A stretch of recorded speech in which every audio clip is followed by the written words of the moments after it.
চারদিকে সব লটকন, যেদিকে তাকাই সেদিকে লটকন। শিবপুর ও রায়পুরা উপজেলায় প্রচুর লটকন উৎপাদন হয়। দাম কেমন? দাম লটকলের দাম 120 আছে, 130 আছে, আবার 80 টাকা আছে। চারদিকে সবাই লটকন ও অন্যান্য ফল প্রক্রিয়াজাতকরণে ব্যস্ত। এখানে কয়েক গ্রামের জীবিকার উৎস হচ্ছে লটকন। নরসিংদী শহরের জেলখানা মোড় থেকে বাসে মাত্র 30 টাকায় চলে আসলাম রায়পুরা উপজেলার মরজাল বাজার।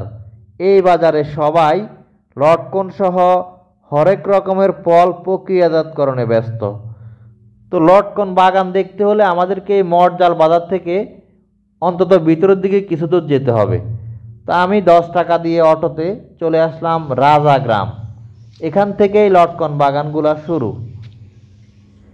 দেখতে পাচ্ছেন একটা গাছে কি পরিমাণ লটকন ধরে। লটকন কিন্তু প্রত্যেকটা গাছেই এমন আগা থেকে গোড়া পর্যন্ত প্রত্যেকটা ঢালে প্রচুর পরিমাণে লটকন ফলে।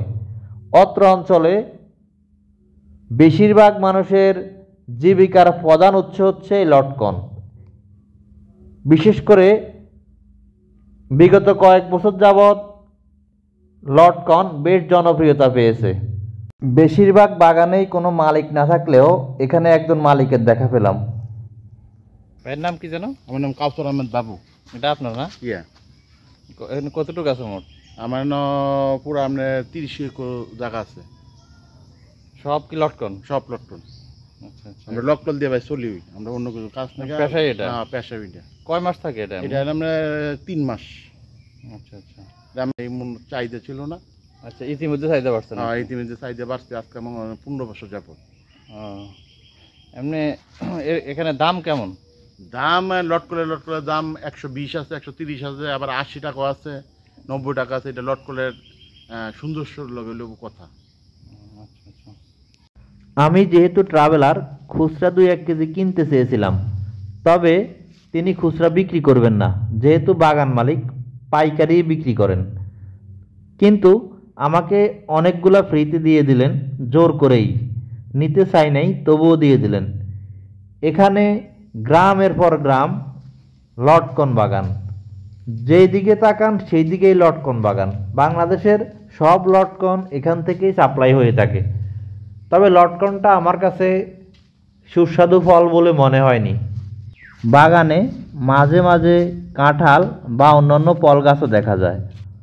অত্র অঞ্চলে মানুষের জীবিকার বলা যায় একমাত্র উৎসই এই লটকন বা অন্যান্য ফল।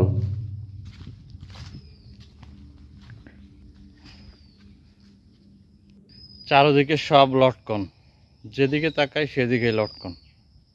এটা হচ্ছে নরসিংদী জেলার শিবপুর উপজেলার একদম সীমান্ত। সীমান্ত বলতে পাশে রায়পুরা উপজেলা। রায়পুরা উপজেলার রাজাবাড়ি গ্রাম। এখন যেহেতু লটকনের সিজন শেষ দিকে, এই কারণে তুলনামূলক কম। প্রচুর লটকন দেখতে হলে জুন মাসে আসতে হবে। যা হোক, রায়পুরা থেকে চলে আসলাম ভৈরব লঞ্চঘাট। এখানে মেঘনা নদীর এই পাড়টা হচ্ছে ভৈরব তথা কিশোরগঞ্জ, ওই পাড়টা হচ্ছে ব্রাহ্মণবাড়িয়া। ব্রাহ্মণবাড়িয়ার 2টা উপজেলা নবীনগর, বাঞ্ছারামপুর। ওইগুলাতে যেতে হলে এই ভৈরব লঞ্চঘাট থেকে লঞ্চে কয়েক ঘন্টা জার্নি করে যেতে হয়। ওই উপজেলাগুলা খুবই ব্যাকওয়ার্ড, অথবা ভৈরব রেল সেতু দিয়ে ঘুরে, ভৈরব সেতু দিয়ে ঘুরে ব্রাহ্মণবাড়িয়া শহর হয়ে তাও অনেক ঘুরতে হয়। যা হোক, এই ভৈরব থেকে ট্রেনে আমি যাব চট্টগ্রাম, কারণ আমার পরবর্তী গন্তব্য রাঙ্গামাটির জুরাচড়ি ও লংগদু উপজেলা। বাংলাদেশের যে উপজেলাগুলো সবচেয়ে অ্যাডভেঞ্চারাস, যেগুলো আমি স্বপ্নেও লালন করি, তার মধ্যে অন্যতম হচ্ছে জুরাইছড়ি উপজেলা। তো আগামী দিন আমি আপনাদেরকে জুরাইছড়ি এবং লংগদু এই 2 উপজেলা দেখানোর চেষ্টা করব ইনশাআল্লাহ। দেখতে হলে লাইক সাবস্ক্রাইব করে চ্যানেলের সাথেই থাকুন।